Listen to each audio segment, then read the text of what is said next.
Awesome stuff. So we know Elena is not coming. I spoke to Miro before the call, and he's not coming. Okay. Have we heard from Sweet Marie?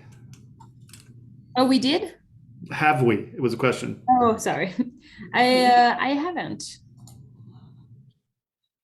No, nothing. Okay. We'll I cheat. guess I guess we soldier on. I've got a thing to share. Oh, you bought a motorcycle. No, not that. Not that. Um, I could go Good with Not luck. that. Okay, can I Not that. guess? Can we just play the guess? You find a lover. not- no, I like your idea better than mine, but so I like I well I'm very excited, so I need to gotta calm down. I'm having a really nice day. It's 79 degrees here already today, and so this was the first short sleeve walk of the year, and it's just gorgeous out. I had my door open, but I closed it for the call, and it just is beautiful here, and it's spring, spring, spring, and I'm very excited about that. But last night, I was telling Mira that I love trusting the universe because you just find just sweet things everywhere. So last night I was kind of like, what do I do to be productive and whatever. And for some reason, that led me to Amazon Prime, streaming, right? Like it's their streaming app, and I get it as part of my Prime, whatever. And so I'm on there, and for some reason I went to kind of my stuff, right? And so at some point I bought this movie called The Thought Exchange. And I'm like, what is this? And I turn it on, and there was sort of this little nebbish man in his 50s who sort of talks funny and whatever and starts. I'm like, why did I pay money? And it didn't say how much I paid, but why did I pay money for this movie? And when did I do this? And so I'm like, okay, well, I did it for some reason. And so the universe led me here. Let's go. And I watched this, and it was a guy that was created sort of a whole new paradigm for me. Bought his book, started reading his book and whatever last night.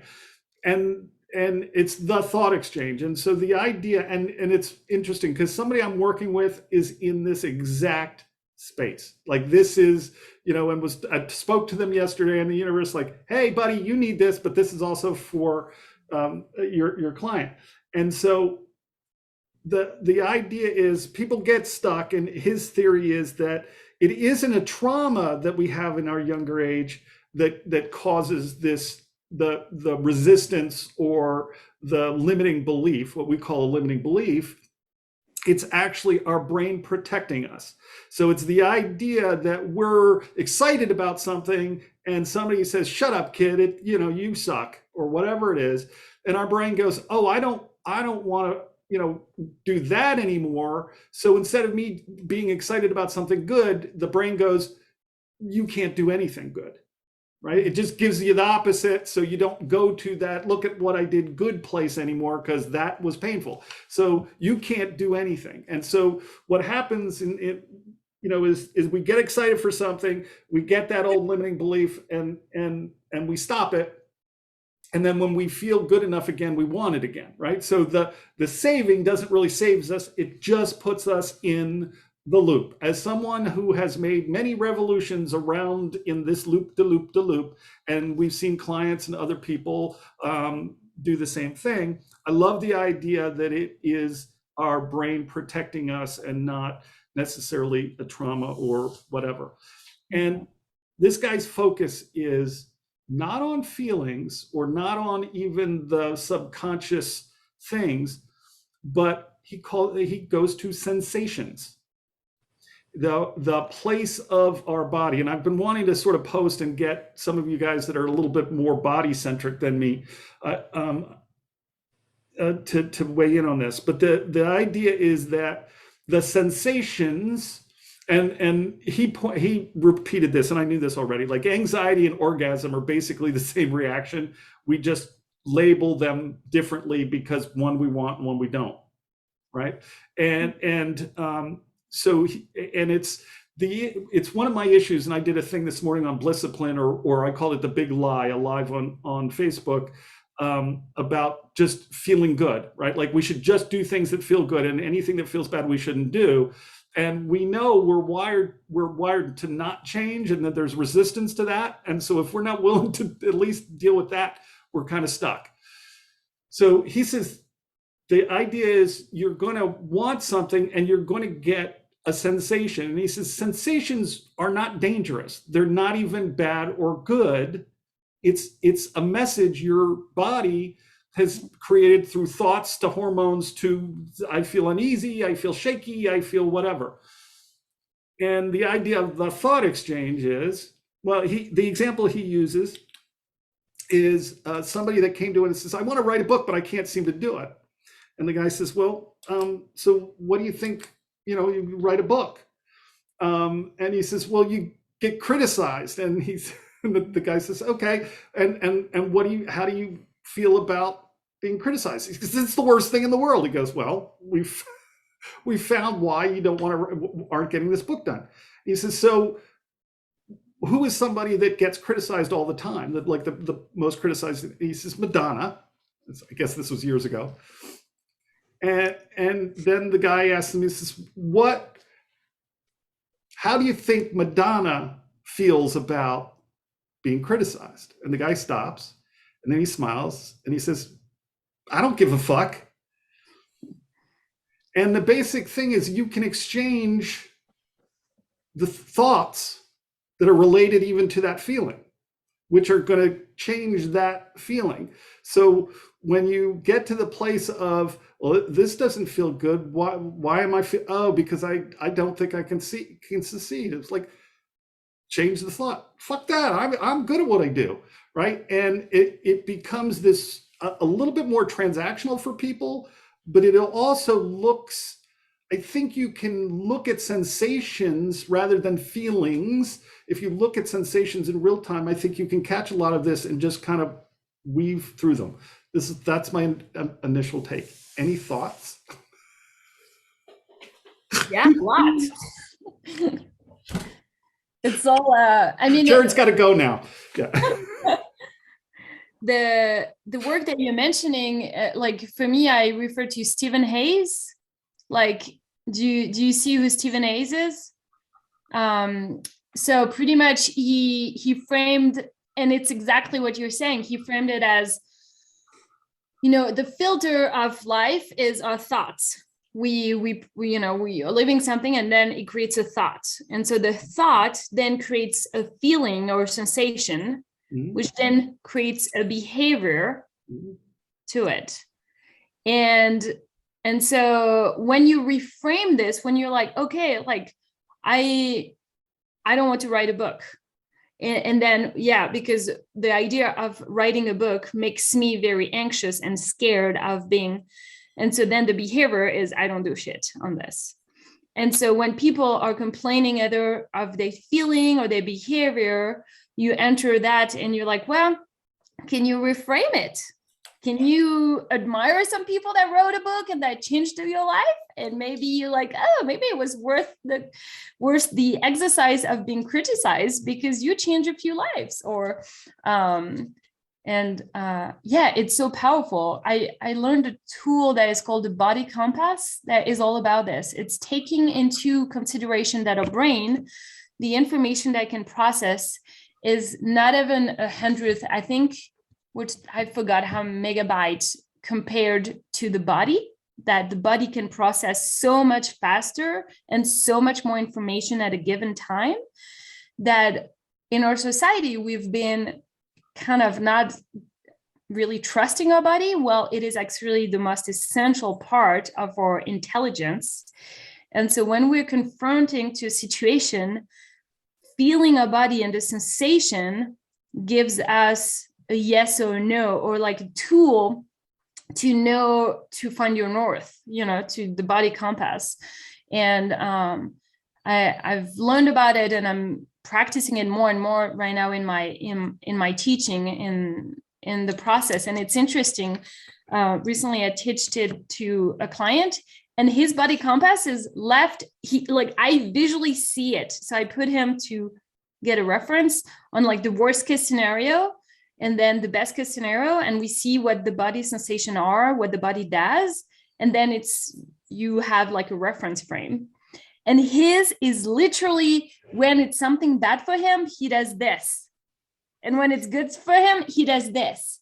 And I'm like, you must be like fucking with me. Like, this is too obvious. Like, but no. And he's been using it like to find his lawyer, and it's incredible how like his body answers, it's like muscle test, I guess. It's the same type of idea, but yeah, it's so cool.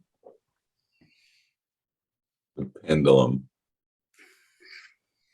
I know. And the vagus nerve, am I saying that correct? Apparently, it's the largest nerve in our body, and 85% of the messages are to the brain, right? Reporting to the brain rather than getting messages and sending it back to the body. The body is reporting to the brain. So Jared has to go now. Almost. Okay. Well, then speak now or forever hold your peace, my friend. No, I find it very interesting, and the story that keeps coming up is how this particular cycle varies to different degree to every person. Like some people, I guess I'm thinking of, say, me with an Enneagram 7 that views the world as very optimistic and the cup is always half full, would have a little different version of that same cycle than the person who's always entering everything from, dude, the cup's almost empty. Absolutely. What do you mean by cycle, Jarrett? Well, what he's saying of, the thought, Okay. like exactly what you're saying, and which then brings me to the next thought that followed that is, where does grit and resilience come into this?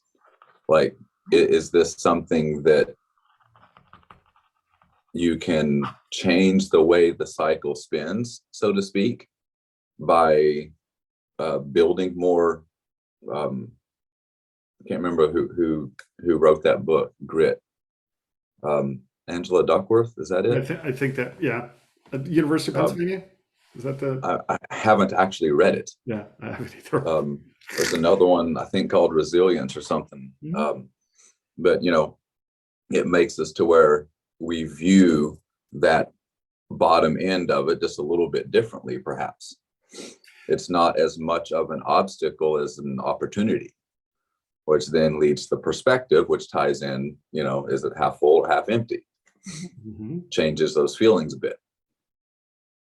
Well, he communicates, and I'm not sure I totally agree with this, that if you have a thought about writing a book and you're feeling a lot of resistance because you don't want to get criticized, the message that is shared is that you're going to always have that sensation, right? And so you can either change the label of it, you can exchange the thought, but you can also recognize that this sensation isn't dangerous. It's the sensation I need to love and appreciate to move to the thing that I want to do, which I think is kind of the idea of grit. I mean, I think that's exactly what you're saying, is that I don't need to run away or hide because I'm feeling a little uncomfortable. And I think we just get to this habituated state of, oh my God, I can't do that, right? Like, and that's the same feeling of like, oh, wait a minute, I haven't worked out in 2 months or 3 weeks or 2 days. It doesn't feel right going to the gym, right? You get that sort of resistance thing, and it's giving into that first, and let me just go to Facebook and add some dopamine instead of going through that resistance. I guess that's even less than grit. For me, the resilience. That's not even getting to grit. What's lesser of grit? I feel like, to answer microclaw. Jared, on the resilience, I feel the resilience is integrating that those sensations are just a feedback for you to readjust, or to like your body feeds your brain the feedback of, okay, right now I want to work out, but I feel like shit, and so I go to my Facebook. Well, if you're really in your body and you feel like shit, you feel it, you're like, oh, wait a minute, why do I feel like this? Oh, because I'm scared to be like the worst in the class, or because I haven't gone back and I feel super fat right now. And then like, okay, well, and then you try to reframe it. You're like, okay, my thought is that I feel really fat and so I don't dare. Well, it's not going to lead you anywhere, Gail, because probably if you don't go back ever, you will be fatter. So what is your goal of a behavior? And so then you reframe it. Okay, you know, I understand that it's scary, but this is the only way. You have to start sometime. And the resilience, I think, comes from listening to this feedback without judging ourselves, without being mean to ourselves, and integrating, okay, right now I'm feeling the resistance, or Well, I've been sitting in this, and Jared, I think, you kind of led this charge a little bit in that, when you said during, it's one of my favorite things, gut punch week. And as I shared, like last week was testicle punch for me. But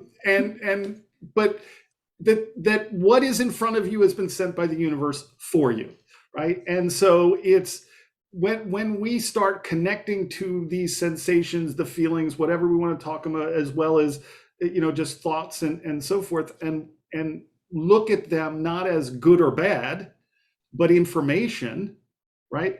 And I've been saying for a while, if you don't feel good, you're not thinking correctly, right? Like if you're telling a story, something's going on that you're not aligned with, your soul is not aligned with the universe. And we can go even subtler and subtler. These little bits of resistance or these little things are all information from the universe, right? It's not a bad thing, but what is it saying? It's in essence saying, don't avoid this. This is something you should look at. And our habituated response is exactly the opposite thing. So if you're, avoiding the gym because you're fat, what sense does that make? Mm-hmm. Like where with that, like how does that even that's a straight line dead end. That's not even a circle, right? So it's just information, which is so cool. We think we have to avoid the shadow, like the shadow carries the dark, that the monsters, and we are somehow perhaps born with a program, and perhaps not, but we learn it at a young age that failure is equivalent to bad. Mm-hmm. And like Tom Bilyeu has a saying that I'll probably butcher, but failure is the most information-rich data stream that exists. Like failure there's nothing bad about it.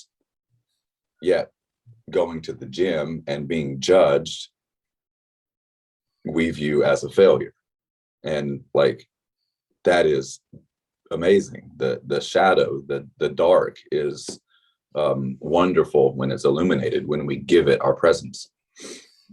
One of the things that came up in this also was the idea that how we speak to our children about their feelings, right? Because we're taught some feelings are bad.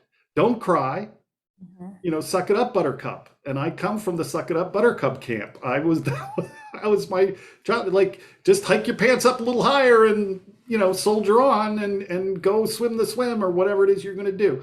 And, but when we're starting to create feelings that are good or bad, we're saying avoid.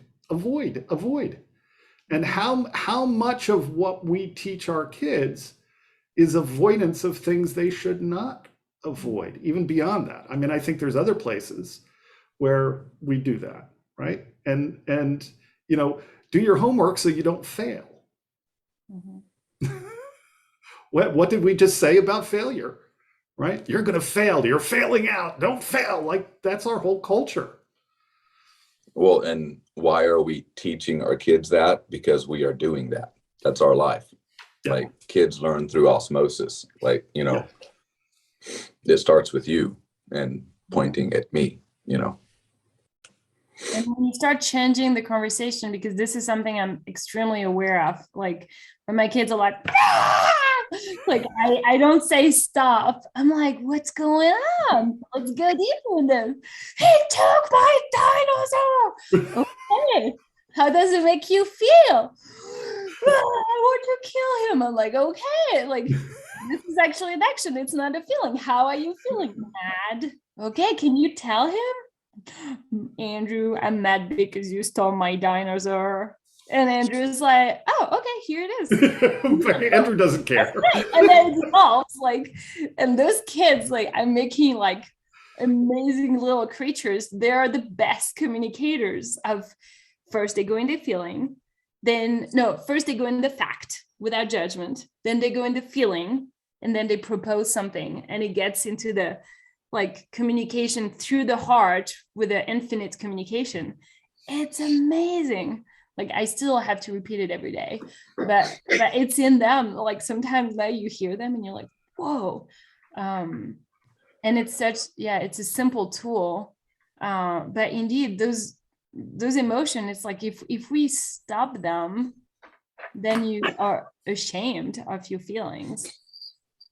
Well, it all comes down to the separation, right? The good, the bad, right? The labeling of good and bad. And see, you know, when something is what we want, well, then by definition, the other things is what we don't. And we're just so wired to vilify things that that should just be. Mm-hmm. Just be. I mean, I catch myself all of the time. You know, we're like, oh, I don't like what? And I continue to love seeing all the stupid stuff we play in that is not significant to us at all. Mm-hmm. What do you guys think of someone that's playing this game and is starting to be aware of they're playing a sort of bullshit game, right? Like the social. Bye-bye. See you, Garrett. Thanks, So- Jared. Love you, dude. So when you think, you know, that you're playing this game, like what do you think would be useful for that person to be able to step out and notice it and stop that game that is really superficial, that is all based on the social interaction that maybe is really not true to them? Like how would you help someone to just be able to see it more clearly and start doing differently? Well, I think first of all is sort of ask that question, right? And I mean, it starts with presence and intention, Mm-hmm. all of it. But the way I sort of work through or walk through many of mine personally, and what I communicate to clients is the idea of a line in the sand. Mm-hmm. Right? This has the impact and lasting power of a line in the sand, right? So if you've ever, you know, just in dry sand, drawn a line, the first breeze it disappears, right? So, you know, how is this thing, these thoughts, this stuff, is this positive or negative, and what impact does it have in the happiness, joy, the outcome, the alignment to the universe and to you, right? Saying that, you know, if somebody serves me a vegan something, that's just insulting, and what like and I'm, you know, just people come up with these, you know, one of the, well, we've talked about the 4 agreements, right? You know, the magical one is don't take anything personally. Mm-hmm. And there are any number of people, and I'm related to several of them. I hope you're not watching YouTube. that look for, and spend their day collecting slights. Mm-hmm. And it all works through the interpreter, Mm-hmm. usually. This is what they meant by that. Well, can't we just start with what they actually said rather than... And the horrible thing about the interpreter, though, is even on the back end of it, you could show them a transcript of what actually happened, like proof, and they'll rationalize it away. Mm-hmm. So, a specific thing can be very difficult, but you have to sort of introduce the concept of, here are things that matter and here are things that don't. And it's everybody's journey. I don't have a magic fix to it, Mm-hmm. but I do have some reframes on how you can look at things, and hopefully they get to that place. Anything? It's what you express that feels, it's like you have to be open to it. You have to be receptive to it, to see that there's an outcome that you're not satisfied with. And you're aware of, oh, maybe it comes from me and I maybe could change something. But if you're not, if the interpreter is, there's nothing to do. Yeah. One of the most amazing gifts that Jesse Elder ever gave me, he's given to all of us, but I felt like he gave it to me. It was for me. Don't take it personally. Thank you, Jesse. Is allowing someone else their own experience. Yeah. It's just a magical. I've never heard it anywhere else. I don't so I've got to give him credit. It's not something from Abraham Hicks or Joe Dispenza or anything else, but the idea that we cannot know, right? And it just made sense. Like, I don't know why I have this resistance to onions or whatever it is, right? Like, I don't know why I squirted water at my sister, and I don't know why my sister yelled at me, and I don't know, so if I don't know everything in my subconscious, if we understand that our lives are created through our subconscious, our words are created there and so forth, and we're trying to figure that out, that's all our work.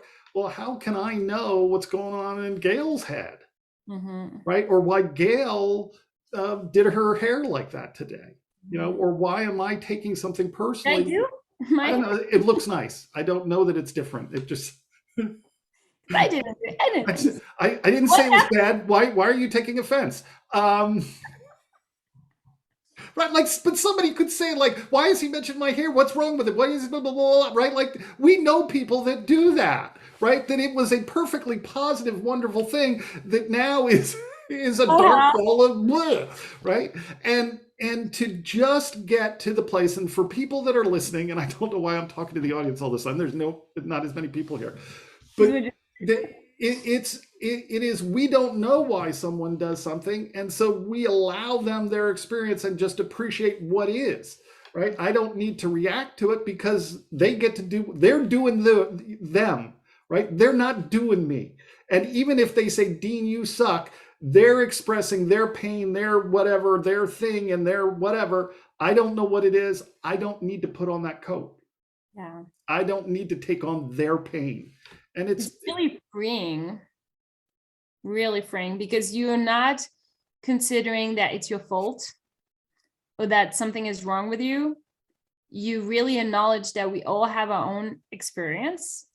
And so when something is reflecting or just doing their thing, and it's really strange, it makes you uncomfortable, or it hurts, or just allowing their own experience without wanting to change them, without wanting to prove them, it's so freeing. It's like, cool, I don't really want to hang out with you anymore.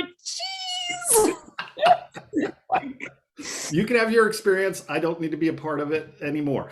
And I think, if we take sort of the metaphor, and it's a phrase that's thrown around, and I think it's sometimes just said because we don't know what else to say, is I'm but a mirror, right? Like, it's the I'm a mirror thing. And if we kind of follow logically stuff that we believe, whatever that stuff is, right? We get to the point of we're creating our world, right? Like we are acting upon the world. We are creating that world. This world is the world we created. Well, we can get to the idea of that's mirroring my thoughts, right? It's the mirror. And when we start looking at someone else and reacting to them, well, that's like standing in your mirror and trying to take the smudge off of your face by wiping the mirror, right? That person and whatever is simply a reflection of my thoughts. And so if I'm taking on why am I being upset by what they're saying? Because that's really me that's saying that, right? And it's so hard. I have a friend that the veil is strong with them, and I've shared this here. I remember sitting down with my two sisters and my brother, and we were talking about our childhood. And my brother brought up this dystopian nightmare. To big broad brush. I mean, it wasn't quite like that, but he saw or experienced a childhood that the three of us, the other three, looked at each other and go, what are you talking about? What are you talking? Like, this is not what? Right. And it's this, with this friend of mine, like, we can have a conversation and this is what they heard. And this was my experience, and they're totally apart. I have to look at my own veils, obviously. I'm not. All have them, yeah. Yeah, but it's just so dramatically different. And this happened with my brother. Probably I think he's been dead for like 5 or 6 years, so it's a while back, and before I started in this space. And I am now realizing I can look at it, and the difference is now versus then. I can look and see, oh, this thing happened. I looked at it this way and he looked at it that way. And I've shared the having a catch thing. He looked at it as I was bullying him, and I was out there going, oh, I wish I had a big brother that would do this with me. Right. And they're just like this. They're this exact same. It's sort of like orgasm and anxiety. They're the same damn feel, just totally different. And it gets to the real truth that we create our world, right? By our thoughts, our habituated beliefs, our veils, our things we take personally. All of that shows up into it. And so when we can get to that place of understanding, then it's even more important to allow someone their own experience, because it's really yours. Yeah. Yeah, I Really think yours. it's a true gift to understand that. I've always been extremely optimistic and positive compared to my environment. And so anytime there's a fact or a situation, I read it that way and everyone reads it this way. And it is weird. Like, for example, right now, I just talked to my mom and she's welcoming a Ukrainian and her cat. And I'm so excited about it. I'm like, oh my God, this is so awesome. You're going to learn Ukrainian and like learn about all the meals they do. What's the best Ukrainian dish? That's so awesome. Yes. I had so many questions and I was so deeply excited for the cultural experience of imagining this woman living in a little village in France, and it's so calm, it's in the mountains, and just imagining how amazing and relaxing it will be for her to be welcome and feel. I mean, I don't know if I've never had this experience of someone rescuing me and welcoming me in my house like that. For me, it's oh my gosh, I would be this person. I would be like, God exists, if you didn't believe it before, and so I'm just in ecstasy. When my mom is telling me all of this, and I don't know how to pronounce her name, Slivsta, and so I was and she feels my energy all excited, and my mom is all sad, and she's like, do you imagine it's terrible what she and so there's a mismatch that is completely and so it's interesting. It's it's just, and I cannot help myself but be so excited, and she cannot help herself just be so sad and profoundly empathetic about this horrible situation that is the war. But the communication is complicated because, you know, my energy is there, her energy is there, and I'm like, and she doesn't understand me. She doesn't understand. Why are you happy? Look, this is awful. And again, it's the same thing, right? You're talking about the exact same situation, just coming from two different sides. And you know, one of the things I've played around with a little bit is because I mean, when I just recently took this NLP course, and everybody, you know, this guy gets up and goes, we went through this trauma, and this NLP is going to help us with this. And somebody else like, this happened to me, and I had this disease and this awful thing, and I hope that this thing was just. And I got to me, or I'm thinking, you know, that's happened to me, that and that happened, and I don't point at the that's not my story. That's not the story I tell about it. You know, and I can mention probably 4 or 5 different things, and somebody's response would be, "Oh, I'm so sorry." Mm-hmm. You know, even when my father died, "Oh, I'm so sorry. I'm good."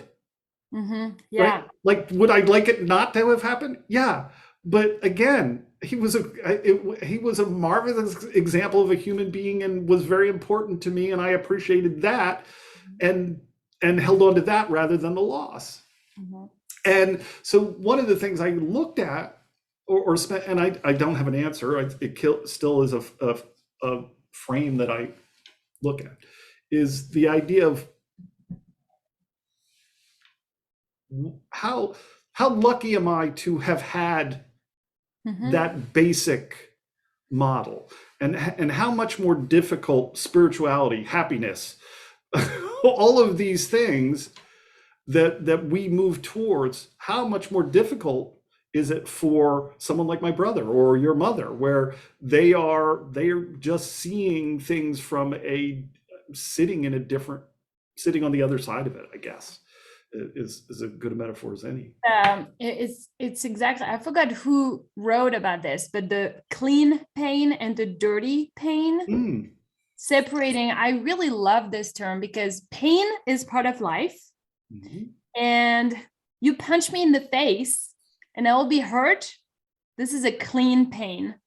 I'm in this moment of, ow, dude, why did you do that to me? You know, like, I was broken. I'm in pain. Pretty sure that was Biker Dean. And you have the choice to make it dirty by saying, oh, he did this because he really hates me. Or then it's all the thought about they're trying to find the reason, then it becomes really dirty. And we have a tendency to protect ourselves from Dean punching me again, to try to understand what happened. And our mind goes easily to the negative. While, you know, somehow magically my head goes, oh, there was there was a bee on my nose. Like, literally, if someone punches me in the face, my thing will go the opposite of the drama and will be like, oh, he tried to save my life because there was a bee on my nose, or, you know, something like, I don't know why I do this. But then it's why I feel so disconnected from people, because then most of us really go into the negative, dirty pain of finding the negative, like just the hurtful reason of something like this. And it's really what we suffer from, the dirty pain. We don't suffer when someone that we love dies.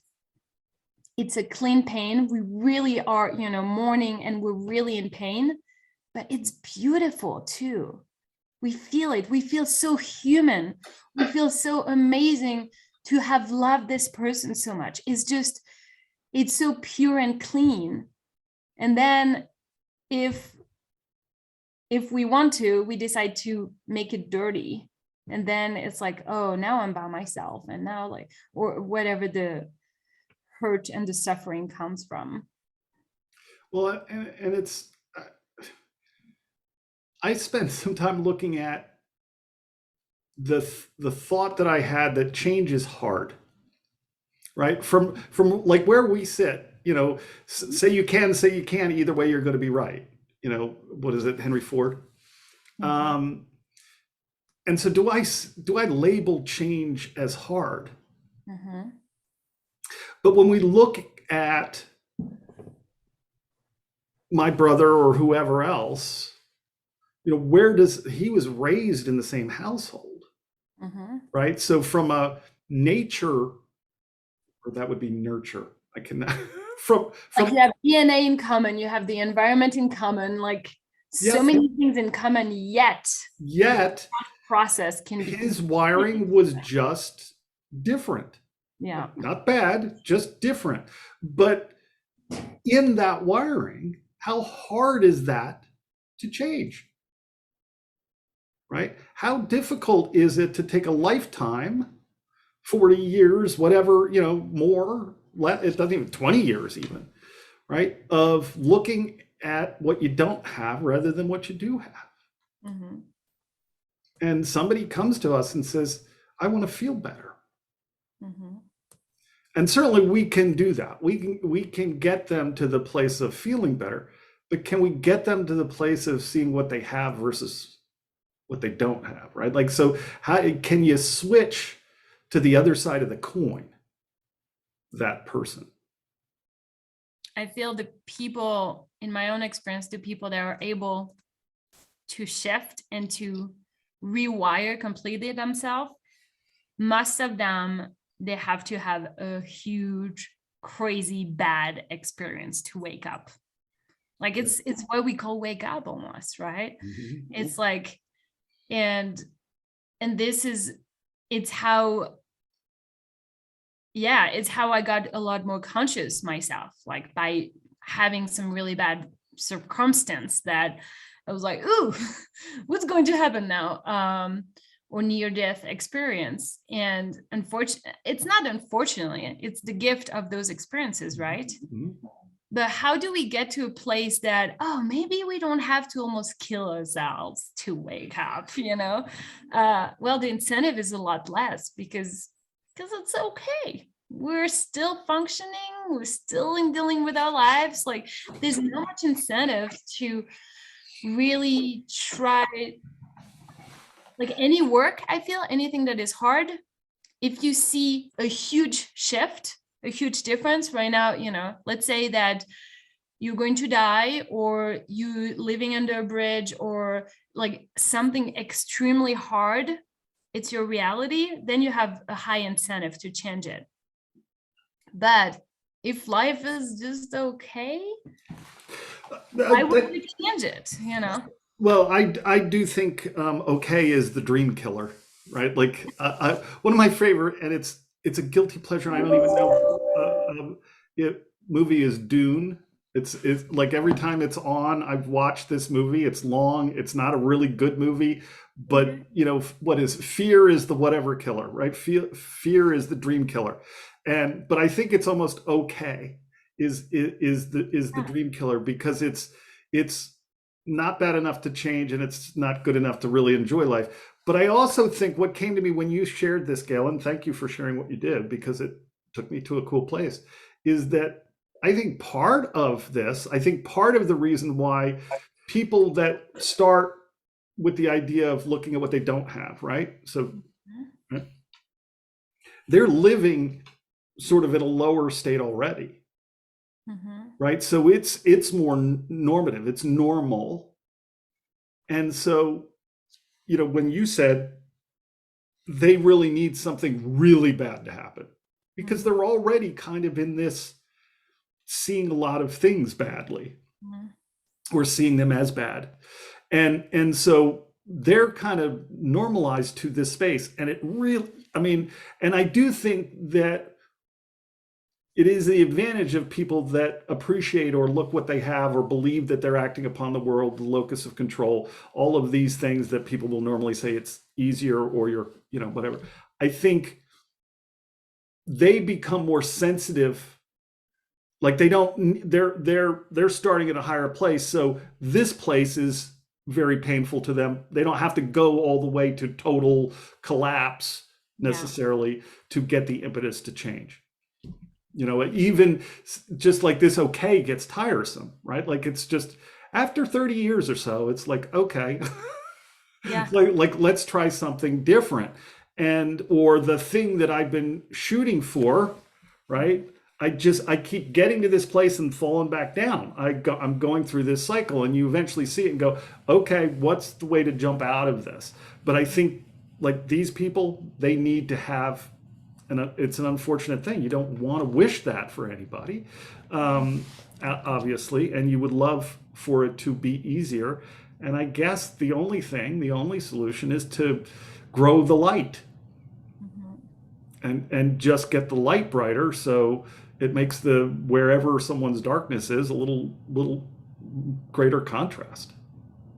And be an example, live it to give it. Like live, any one of us living to your true self, to your true potential, pushing yourself, going through the pain and the uncomfortable of growth, and for people to experience, oh, those people are doing it and it seems fun and they're successful, and so work more as a beacon of light and just attracting people that way if they're open to it, and then just spread, as you said, like more light, so that we find a new reference. And when you were saying, like, it reminds me the experience that I had recently with my body so it's not the mental limitation, but it was funny to me that I've been dealing with some like gut issues, but that's not too bad, but then something pushed, spread elsewhere in my body that was like, oh, I need to pay attention now. I did, and I was put on the no fun diet. The no fun diet. Well, there's good marketing right there. I name it like this because you're touching the most important things in my life, which are cheese and baguette. So no dairy, no gluten, and no sugar. Oh, I took it really bad at first, but then I was like, it will be a game. It will be a cool experience. And so for 2 months, I'm on this diet, and I'm like, oh, finding a new level of reference. My body is not in pain anymore. I actually didn't feel that my body was in pain because I was shutting it down. Can you drink wine on this diet? No alcohol. Oh, okay. France called. They want their citizenship back. If you can't, if you can't eat wine, cheese, and a baguette, like you can never go home again. Do you know that right now it's political season, and this Friday we're electing the president? It's I might give my citizenship myself if one side goes. So we're in agreement on this. But it's interesting because then I discovered by changing a behavior, which I was like, all right, I'll just play this. She says it's important. I don't believe it at all. I have my limiting belief that this sucks, but I'll just play it. I did play it all the way. And here I am, so much more energy, no body ache, no gut inflamed, and I'm like, whoa, this is like, I just discovered a new reference on my body health, which I didn't know before. And so now I'm dealing with but I love cheese. Yeah. And I'm in a place with my diet where my best thing to do it is to just eat the same damn thing every day.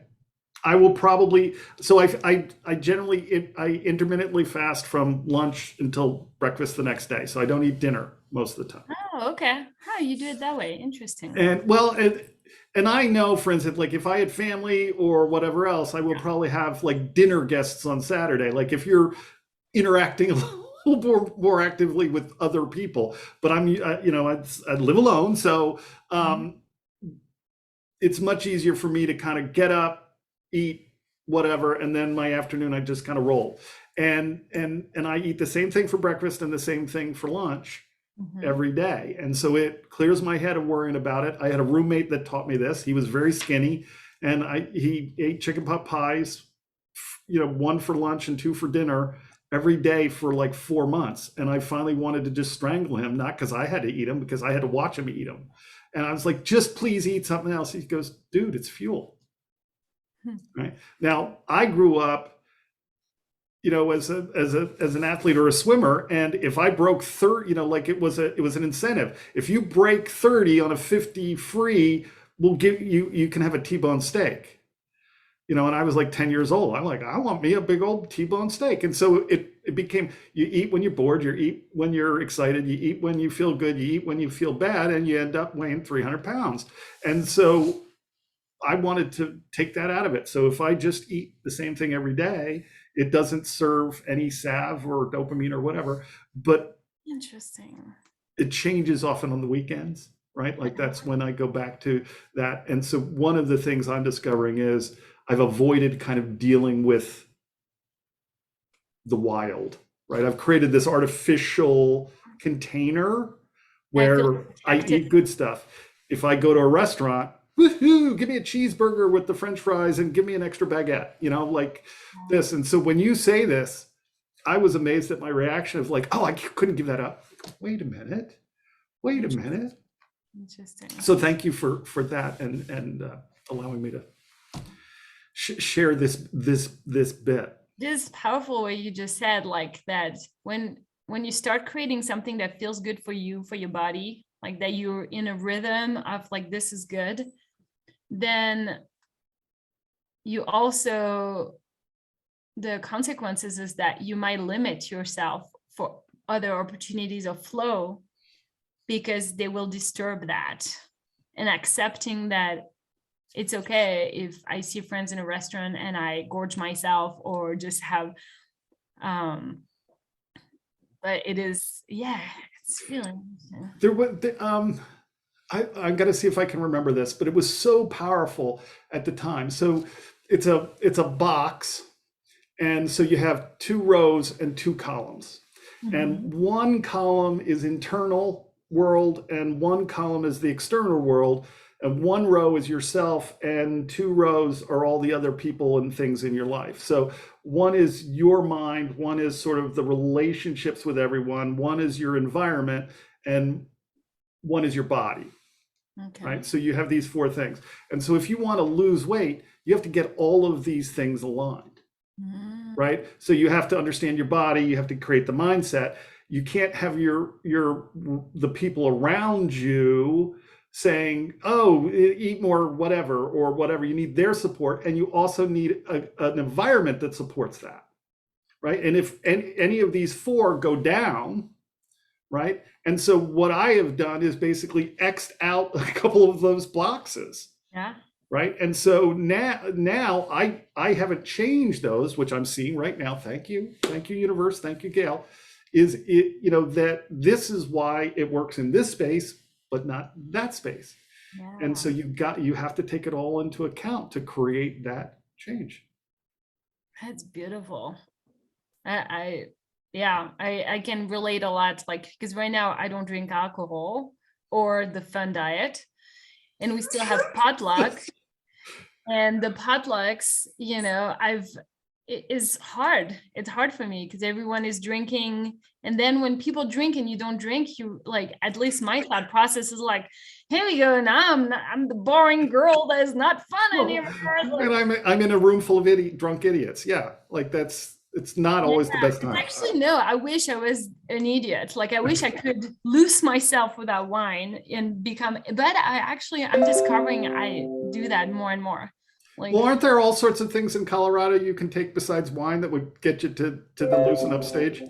No, it doesn't really work for me. I'm like, I do it sometimes, but it's like, it doesn't get me fun. It doesn't, like, wine is the fun, but as only a beautiful French woman can say. Yeah, more like if I take weed, I'm like, like, this is my state. I'm like, what's going on? Oh my God, this is so cool. And there's so much going on in my head, but I don't move. I'm just so.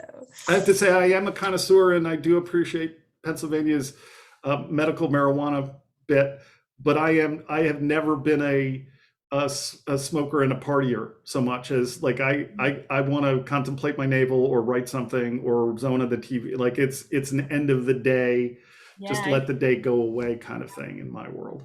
Yeah. So I get it. Yeah. I get it. It's not always the best party, the best party bit, But hey, how's not the plug doing? The beacon. The beacon is great. Yeah.